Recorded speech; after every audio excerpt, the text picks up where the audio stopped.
Assalamualaikum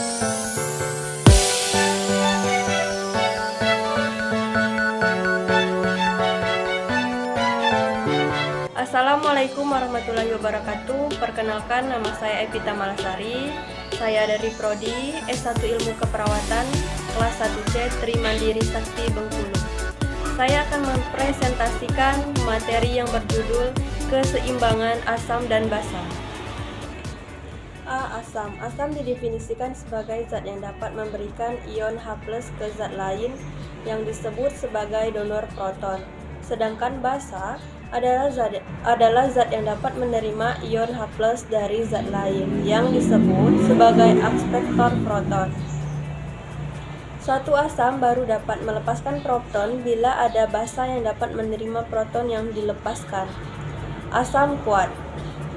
Asam kuat adalah asam yang berdisosiasi dengan cepat dan terutama melepaskan sejumlah besar ion H+ dalam larutan. Contohnya adalah HCl. Asam lemah mempunyai lebih sedikit kecenderungan untuk mendisosiasikan ion-ionnya, dan oleh karena itu kurang kuat melepaskan H+. Contohnya adalah H2CO3. B. Basa. Basa adalah ion atau molekul yang menerima ion hidrogen. Sebagai contoh, ion bikarbonat HCO3- adalah suatu basa karena ia dapat bergabung dengan satu ion hidrogen untuk membentuk asam karbonat H2CO3. Protein-protein dalam tubuh juga berfungsi sebagai basa karena beberapa asam amino yang membangun protein dengan muatan akhir negatif siap menerima ion-ion hidrogen. Protein hemoglobin dalam sel darah merah dan protein dalam sel-sel tubuh yang lain merupakan basa tubuh yang paling penting. Basa kuat. Basa kuat adalah basa yang bereaksi secara cepat dan kuat dengan H+. Oleh karena itu, dengan cepat menghilangnya dari larutan. Contoh khas adalah OH- yang bereaksi dengan H+ untuk membentuk air H2O. Basa lemah. Basa lemah yang khas adalah HCO3- karena HCO3- berkaitan dengan H+ secara jauh lebih lemah daripada OH-. Kebanyakan asam dan basa dalam cairan ekstraseluler yang berhubungan dengan pengaturan asam basa normal adalah asam basa dan lemah. C. Keseimbangan asam dan basa. Keseimbangan asam dan basa adalah suatu keadaan di mana konsentrasi ion hidrogen yang diproduksi setara dengan konsentrasi ion hidrogen dan dikeluarkan oleh sel. Pada proses kehidupan, keseimbangan asam pada tingkat molekular umumnya berhubungan dengan asam lemah dan basa lemah. Begitu pula pada tingkat konsentrasi ion H+ atau ion OH- yang sangat rendah. Pengaturan keseimbangan asam dan basa. Pengaturan keseimbangan ion hidrogen dalam beberapa hal sama dengan pengaturan ion-ion lain dalam tubuh. Sebagai contoh, untuk mencapai homeostatis harus ada keseimbangan atau asupan atau produksi ion hidrogen dan pembuangan ion hidrogen dari tubuh. Dan seperti pada ion-ion lain, ginjal memainkan peranan kunci dalam pengaturan ion hidrogen. Akan tetapi pengaturan konsentrasi ion hidrogen cairan ekstraseluler yang tepat melibatkan jauh lebih banyak daripada eliminasi sederhana ion-ion hidrogen oleh ginjal.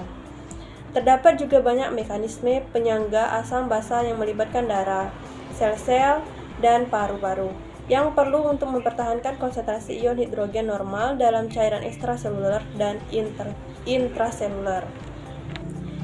Faktor-faktor yang mempengaruhi keseimbangan asam dan basa. Pengaturan keseimbangan asam dan basa diselenggarakan melalui koordinasi dari 3 sistem, yaitu sistem yang pertama yaitu sistem buffer, sistem penyangga asam basa kimiawi dalam cairan tubuh, yang dengan segera bergabung dengan asam atau basa untuk mencegah konsentrasi ion hidrogen yang berlebihan. 2. Sistem paru. Sistem paru-paru di bawah kendali medula otak mengendalikan dioksida. Sistem ginjal. Untuk mempertahankan keseimbangan asam basa, ginjal harus mengeluarkan anion asam non-volatile dan mengganti HCO3-. Ginjal pengatur keseimbangan asam basa dengan reaksi yang reabsorpsi ion hidrogen dan ion bikarbonat. Pada mekanisme pengaturan oleh ginjal ini berperan 3 sistem buffer asam karbonat, buffer fosfat, dan pembentukan amonia. Ion hidrogen, CO2 dan NH3 diekskresi ke dalam lumen tubulus dengan bantuan ekskresi yang dihasilkan oleh mekanisme pompa natrium di basolatera tubulus. G. Gangguan keseimbangan asam basa, acidosis respiratorik. Acidosis respiratorik adalah keasaman darah yang berlebihan karena menumpuk karbodioksida dalam darah sebagai akibat dari fungsi paru-paru yang buruk atau pernapasan yang lambat. Kecepatan dan kedalaman pernapasan mengendalikan jumlah karbodioksida dalam darah. Dalam keadaan normal, jika terkumpul karbodioksida, pH darah akan turun dan darah menjadi asam. Tingginya kadar karbodioksida dalam darah merangsang otak yang mengatur pernapasan sehingga pernapasan menjadi lebih cepat dan lebih dalam. Selanjutnya H. Asidosis metabolik. Asidosis metabolik adalah keasaman darah yang berlebihan dan ditandai dengan rendahnya kadar bikarbonat dalam darah. Bila peningkatan keasaman melampaui sistem penyangga pH, darah akan benar-benar menjadi asam. Selanjutnya alkalosis respiratorik. Alkalosis respiratorik adalah suatu keadaan di mana darah menjadi basah karena pernapasan yang cepat dan dalam, sehingga penyebabnya kadar karbodioksida dalam darah menjadi rendah. Pernapasan yang cepat dan dalam tersebut hiperventilasi, yang menyebabkan terlalu banyaknya jumlah karbon dioksida yang keluar dari aliran darah. Alkalosis respiratorik dapat membuat penderita merasa cemas dan dapat menyebabkan rasa gatal di sekitar bibir dan wajah. Jika keadaannya makin memburuk, bisa terjadi kejang otot yang penurunan kesadaran. Selanjutnya, alkalosis metabolik. Alkalosis metabolik adalah suatu keadaan di mana darah dalam keadaan basah karena tingginya kadar bikarbonat. Alkalosis metabolik terjadi jika tubuh kehilangan terlalu banyak asam.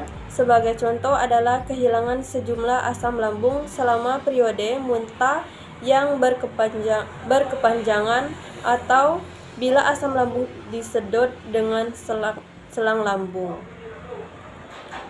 Sekian dari presentasi saya. Apabila ada kata yang salah, saya mohon maaf.